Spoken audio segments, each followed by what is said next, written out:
Hari ini hari Jumat tanggal 23 September tahun 2022.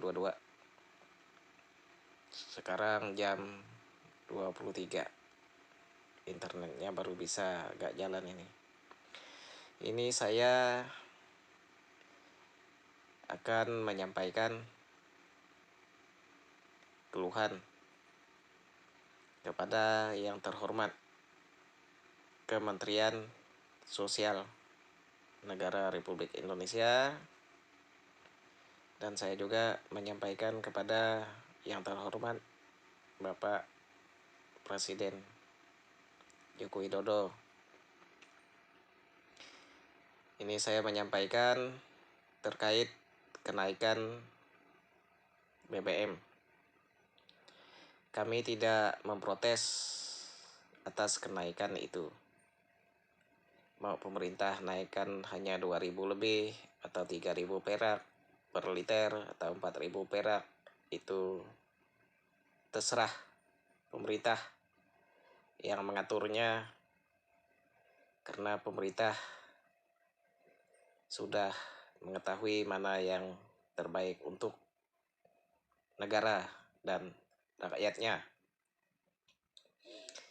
Namun dengan adanya program BLT BBM ini, kami sangat menyesalkan, sangat memprotes keras. Ya, karena kami juga merasa terdampak, dan bukan hanya saya, seluruh rakyat Indonesia terdampak, dan teman-teman, keluarga, masyarakat terdampak dengan kenaikan itu.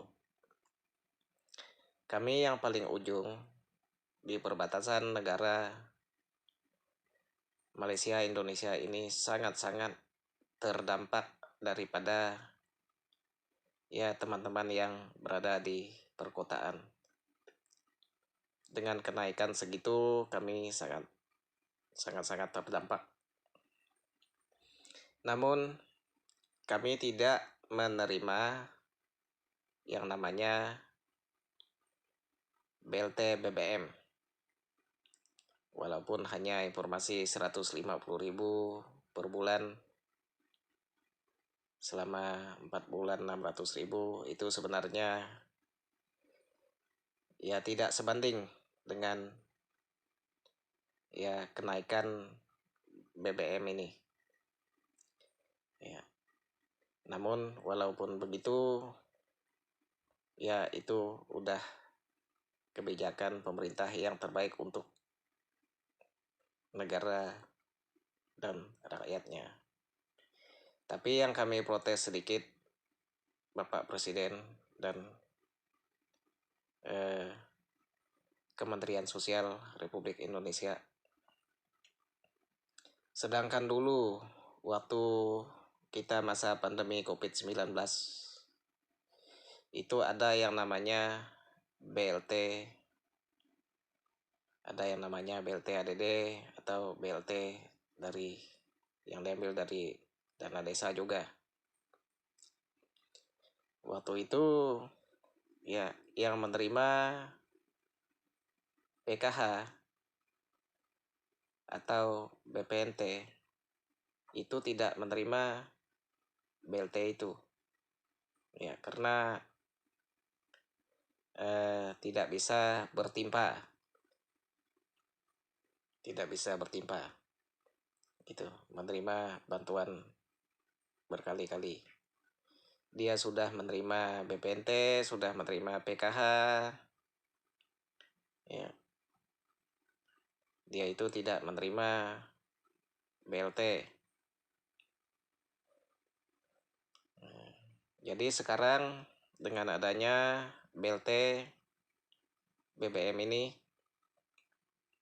justru yang berhak menerima mereka yang KPM, yang penerima bantuan PKH, BPNT, dan dapat juga BLT. BBM. Mereka yang katanya sudah terdata di DTKS, data kesejahteraan sosial, yang berhak menerima BLT BBM. Sedangkan masih banyak yang susah hidupnya, termasuk saya juga susah hidup. Namun kami tidak menerima itu karena kami bukan bagian dari penerima manfaat. Itu yang agak kami kesalkan. Ya, kebijakan pemerintah sudah benar, tapi dengan berjalannya program ini, ya kami anggap ini salah. Karena penerima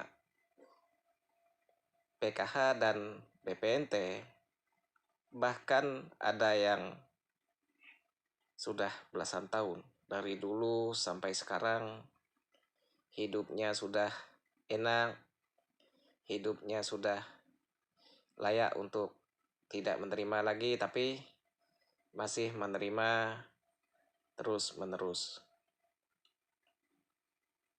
sampai saat ini. Bahkan juga kami temukan banyak penerima-penerima yang sudah tidak layak namun masih menerima yang namanya PKH, BPNT. Ada bantuan atas kenaikan BBM ini yang namanya BLT BBM, juga mereka juga yang mendapatkan. Ya. Sedangkan kami yang lebih susah daripada mereka, kami tidak mendapatkan itu. Tidak mendapatkan BLT BBM, apalagi PKH, apalagi BPNT. Ya, ini saya sampaikan kepada yang terhormat ya Kementerian Sosial dan yang terhormat Bapak Presiden Joko Widodo, supaya ini diperbaiki supaya tidak ada kecemburuan sosial di masyarakat. Karena kami nilai dari dulu sampai sekarang dengan berjalannya bantuan ini sangat-sangat tidak tepat sasaran. Masih banyak janda-janda, Pak, yang anak satu, anak dua, tidak ada ayahnya, bapak anaknya itu. Ya, dirawat ibunya sampai bukuli menghidupi anak. Tapi bisa anak itu tidak mendapat bantuan dan ibu itu tidak mendapat bantuan. Tidak mendapatkan PKH, tidak mendapatkan BPNT. Padahal itu janda, Pak. Janda menghidupi anak sejak kecil sampai usia pendidikan PAUD, sampai masuk SD, tapi masih bisa mensekolahkan anaknya. Sementara yang mendapatkan PKH, BPNT, orang tuanya lengkap, Pak. Lengkap. Hidupnya serba ada. Kendaraan ada. Ya, sepeda motor ada. Rumah juga punya. Sementara Yang tidak punya rumah, masih numpang di rumah keluarga atau masih kontrak, itu yang tidak mendapatkan apa-apa. Kita bisa melihat, Pak. Jangan lihat dari tempat tinggal orang. Orang itu bisa saja ya tinggal di tempat yang tidak begitu gubuk-gubuk. Ya. Kalau bantuan itu berdasarkan tempat tinggal orang, ya itu salah, Pak. Itu salah. Karena kebanyakan manusia ini berbeda-beda. Walau dia itu punya duit banyak, tapi dia bisa tinggal di tempat yang tidak bagus. Dalam artinya dia tidak mau buat rumah, tapi dia banyak aset. Ada juga yang hidupnya susah, tapi dia bisa tinggal di rumah sederhana, biar kontrak, tinggal di tempat rumah warisan. Ya. Yang saya sampaikan ini fakta, Pak. Yang saya sampaikan ini sesuai dengan apa yang terjadi. Sama juga dengan bantuan KIP untuk anak, Pak. Bahkan anak-anak yang sudah jelas hidupnya susah tidak mendapatkan KIP, Pak. Yang mendapatkan malah yang hidupnya sudah enak.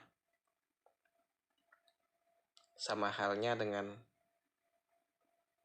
bantuan ini tadi. Saya sudah lama monitor.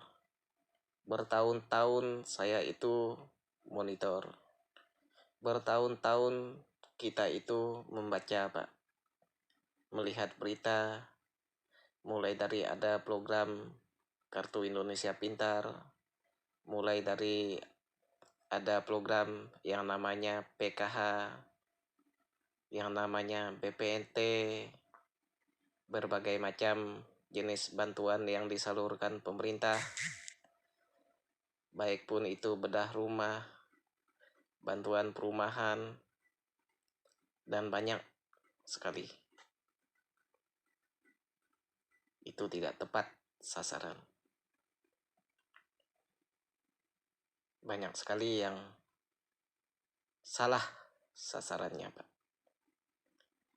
Ada juga yang dapat bantuan perumahan, dapat bantuan seng untuk atap, semen, paku, kawat, bahkan upah tukang juga diberikan, Pak.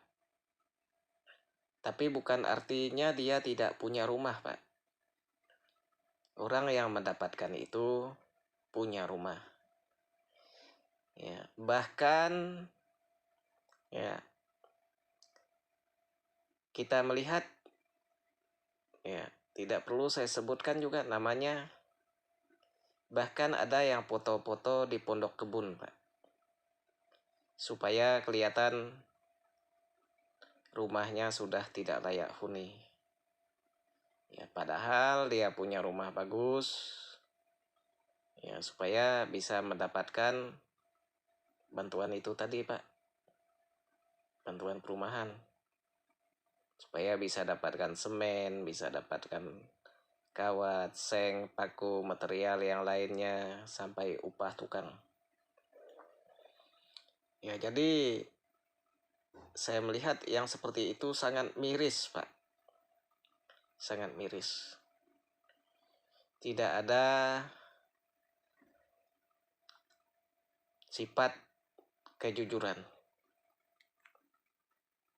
Sedangkan kita ini menyampaikan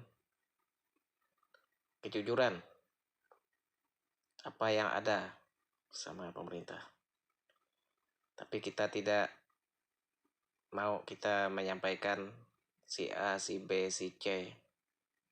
Ya, pemerintah itu bisa menilai sendiri mana yang terbaik ya untuk masyarakat, untuk kami sebagai rakyat, Pak.